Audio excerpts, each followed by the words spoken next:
chilling, to know that, the most notorious loyalist paramilitary, a serial killer who had been linked to, by the time he died, he was linked to something like 50 murders in police reports, that Robin Jackson was protected by elements of the security forces and may well have been an agent. So in that bomb that ferried from Newry to Banbridge, a young schoolboy was murdered, was killed. He was waiting for a lift in a jeweller's. A lady who was referenced in your book, Anne Cadwalder. I spoke to her a couple of weeks ago. She wrote Lethal Allies, probably the leading book loyalist and British security forces collusion.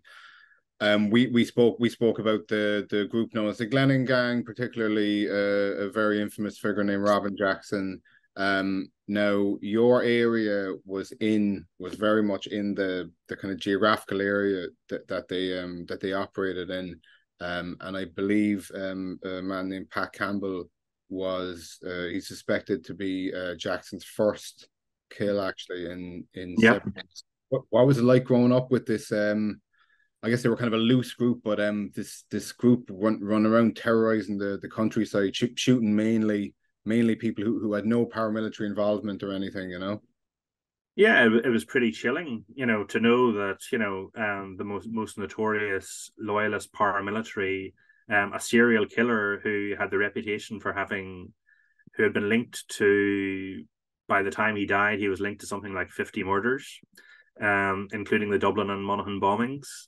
Miami Showban massacre, and the Miami Showban massacre, and the murder of the O'Dowds, which I write about in the book, and the murder of the Kearns brothers, and the Bleary Darts Club shooting. Many of them, like, he is like a terrible thread running through my book. Yes, Pat Campbell, you mentioned. Pat Campbell was a Catholic who was shop steward, in other words, a trade union leader in the biggest local employer, Down Shoes, a shoe factory, where my mother worked, where my uncle worked. So Jackson himself worked in the shoe factory and was sacked for fighting with a local Catholic.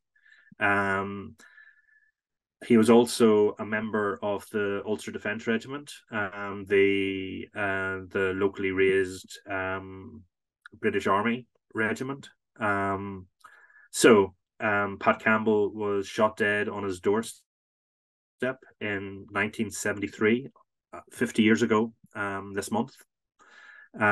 His widow, Margaret, who had opened the door, identified Robin Jackson at an identity parade. But despite this, the police decided, senior police officers, the people investigating, the police investigating the murder, wanted to charge him, and he was detained, he was arrested, and he was charged. But at a conference about 2 months after the murder, it was decided by senior police officers and the Crown Prosecution Service not to proceed. They decided that the witness evidence was not strong enough, but there is evidence from people who work for Army intelligence, a man called Colin Wallace, that he was asking whether particular people could be targeted by his group, and he was told that Robin Jackson, at the request of RUC Special Branch, was not to be targeted.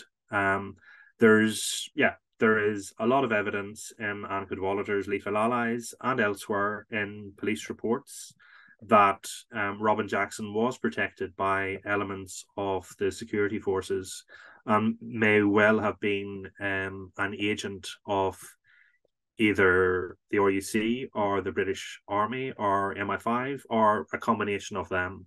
And that's hugely disturbing. There have been court cases like Pat Campbell's widow sued the British Ministry of Defence and the PSNI, the successors to the RUC, the local police force. It was settled out of court, but she received a significant sum. Pretty much a carbon copy of the case taken by the survivors and relatives of the Miami Showband massacre, Stephen Travers, who we mentioned earlier. They also received a significant settlement out of court by the British Army. This sorry to cut in. Actually, it's worth mentioning that for the case that was brought by the Miami Showband survivors, Robin Jackson actually should have been in court, but they were asked why, and someone from British Security Forces or RUC said, and this is a quote, for operational reasons. He's not here for operational reasons. Like, that's insane. That's really like saying the quiet part out loud. Like, sure, I think that goes back to the original investigation, like by the time of the payout, the actual the compensation award or the out of court settlement. Like he was dead. He died in 1998. But there was a catalogue of opportunities where he could have been arrested. Like he had been named 5 days, I think, before Pat Campbell was murdered. He was named by a man arrested who was found in possession of large amounts of explosives, and he named Robin Jackson as one of 3 people who had made him store this material. And if he was arrested, bearing in mind that he was a member of the Ulster Defence Regiment at this time, so you have a member of the security forces who has been named by a man caught red-handed with a large cache of arms and explosives, and then for whatever reason, he wasn't arrested immediately. He wasn't arrested until after he had murdered Pat Campbell. If he had been arrested as he should have been, he wouldn't have been a free man to carry out that murder. And similarly, before the Miami Showband massacre, he and 2 others had been caught firing shotguns, I believe, and again had not been arrested or charged, and therefore was again free to carry out the Miami Showband massacre. It kind of crosses paths at times. If you've read books about the Troubles, it'll like cross paths. It kind of interact with others. One of them was an it's very much the anti-IRA book written by an ex-IRA man. It's called Killing Rage by Eamon Collins. And I'm actually not finished it yet, but I read in your book that a bomb that went off in your town, in Bandsbridge town, it was actually driven there by Eamon Collins, and the book gives an account of a lady named Margaret who was lucky enough to survive a blast, but her life was completely altered afterwards. She was blinded. That's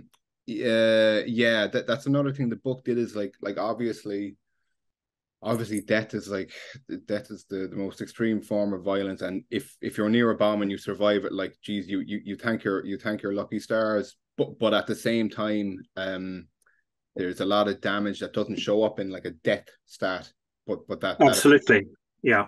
So like Margaret Yeaman, who you mentioned, so in that bomb that Eamon Collins ferried from Newry to Banbridge, a young schoolboy was murdered, was killed. He was waiting for a lift in a jeweller's across the road from where the bomb went off. So, I kind of like the chapter that we discussed earlier, A Cold House for Catholics, in which I discuss the sectarianism that I experienced at school.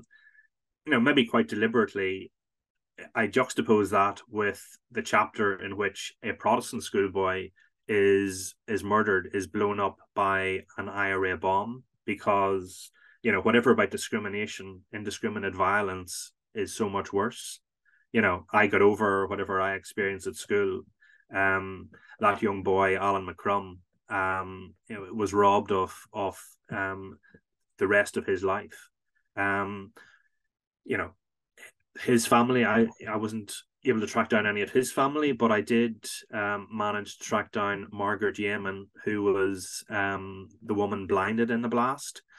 Um, One of the things that I discussed with her was the fact that her portrait was painted by Colin Davidson. There's actually an exhibition that's on in New York at the moment in the Irish Arts Centre, I believe, of his paintings of victims and survivors of the Troubles and their relatives. It's called Silent Testimony, and it's an incredibly powerful show. Like his portrait of Margaret is in the book. He persuaded her to take off the dark glasses which he normally wears to cover up, her damaged eyes. And it's heartbreaking, really. He allowed her and her alone to actually touch his painting because obviously she wasn't able to see it. So he guided her fingers or whatever so she could kind of smell the linseed oil or whatever and sort of feel the kind of swirls of paint. That to me was incredibly poignant, and also I'm already thinking everyone that I interviewed in the book I'm sending a copy. Margaret, I have to make special arrangements and get a link so that she can have an audio book because of course she can't read it as such. Margaret, a lovely person and not at all a bitter person. And some of the little details, like she describes not wanting to leave the hospital. She says, who doesn't want to leave a hospital? But she was told they couldn't do anything for her eyes. She initially thought it was just maybe her eyelids or something that was damaged, and just found it very hard to accept that she would never see again. Didn't want to come home. And then when she was home, she didn't want to eat in front of her family because she felt, self-conscious.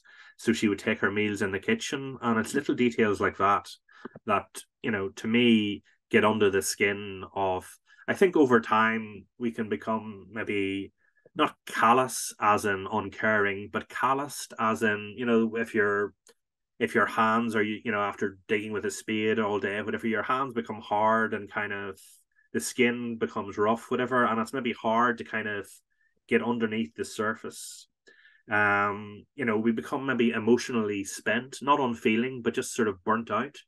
And I really wanted, where possible, to kind of, make people feel again, make people actually, I know a lot of people will kind of think, the IRA were fighting to drive the British out of Ireland as they would see it or whatever, or defending their community. And maybe it started off, there were times in Belfast when Catholics were getting burnt out of their homes, Protestants too.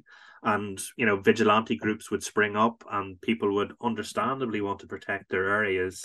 That's one thing. And like I said, that's understandable.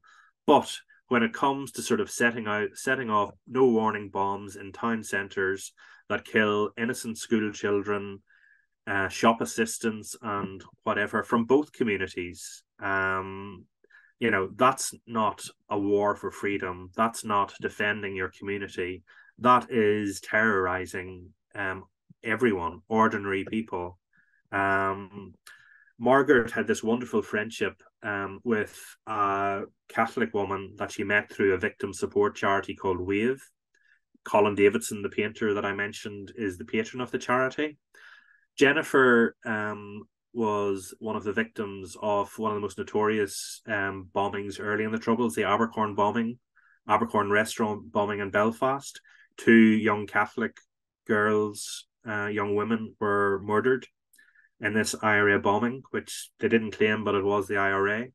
And Jennifer and her sister, who was engaged to be married, they were having an afternoon cup of tea in the restaurant, having been shopping, and they were both grievously wounded. Jennifer lost both her legs. Her sister lost both her legs and an arm and an eye.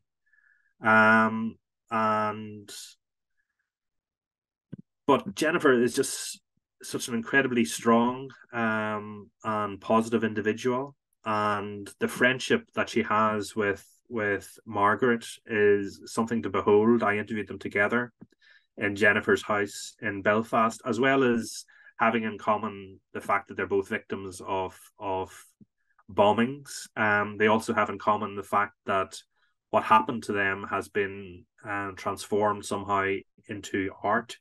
The Abercorn bombings in Belfast inspired, if that is the word, a sculptor from Banbridge, my hometown, Effie McWilliam, to devise a series of works called Women of Belfast, one of which is called Women in a Bomb Blast, and it depicts a woman being blown off her feet, her legs, her limbs akimbo by the force of a blast. It's one of the most, powerful or memorable artistic depictions of the 30 years of conflict. And so I wanted to kind of juxtapose the stories of Margaret, who's been painted by Colin Davidson in the Silent Testimony series, and her friend Jennifer, who is also a victim and who is depicted by Effie McWilliam. But I guess, what I wanted as well to convey is just the courage and the resilience of the people, whether they are relatives of victims or are themselves victims of terrible violence, and yet have somehow managed to survive and, if not thrive, at least to kind of have a wonderful spirit with which to kind of endure and persevere. So